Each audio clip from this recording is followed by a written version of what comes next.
முக்கிய அரசியல் பிரபலம் திடீர் மரணம், கண்ணீருடன் குவியும் அரசியல் தலைவர்கள், என்னாச்சு?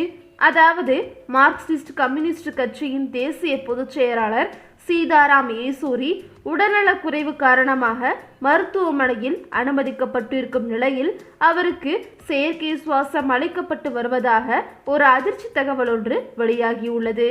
அதாவது தற்போது 72 வயதாகும் சீதாராம் யெச்சூரி கடந்த ஆகஸ்ட் 19ஆம் தேதி சுவாச பிரச்சனைகள் காரணமாக டெல்லியில் உள்ள எய்ம்ஸ் மருத்துவமனையில் அவசர சிகிச்சை பிரிவில் அனுமதிக்கப்பட்டிருந்தார்.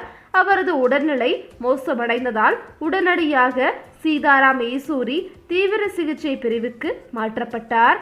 மருத்துவ குழு அவரை பரிசோதித்து தீவிர சிகிச்சை அளித்து வந்த நிலையில் அவரது உடல்நிலை மேலும் மோசமடைந்து விட்டதால் தற்போது சீதாராம் யெச்சூரிக்கு செயற்கை சுவாசம் அளிக்கப்பட்டு வருவதாக தகவல்கள் வெளிவந்துள்ளது.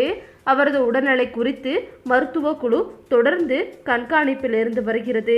சமீபத்தில் தான் அவருக்கு கண்புரை அறுவை சிகிச்சை மேற்கொள்ளப்பட்டது என்பதும் குறிப்பிடத்தக்கது. இந்த நிலையில் தற்போது சீதாராம் யெச்சூரிக்கு செயற்கை சுவாசம் அளிக்கப்பட்ட காரணத்தினால் 48 மணி நேரம் கெடு கொடுத்துள்ளதாக சொல்லப்படுகிறது. இதனால் அங்கு அரசியல் தலைவர்களும் அந்த கட்சியின் தொண்டர்களும் குவிந்த வண்ணம் உள்ளனர்.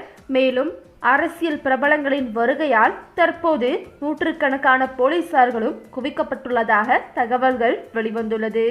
இந்த செய்தி அரசியல் வட்டாரத்தில் பெரும் பரபரப்பை ஏற்படுத்தியுள்ளது.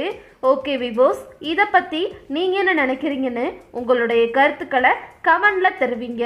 இந்த வீடியோ உங்களுக்கு பிடிச்சிருந்தா லைக் பண்ணுங்க, ஷேர் பண்ணுங்க, மறக்காம நம்ம சேனலை சப்ஸ்கிரைப் பண்ணிக்கோங்க. தேங்க்ஸ் ஃபார் வாட்சிங்.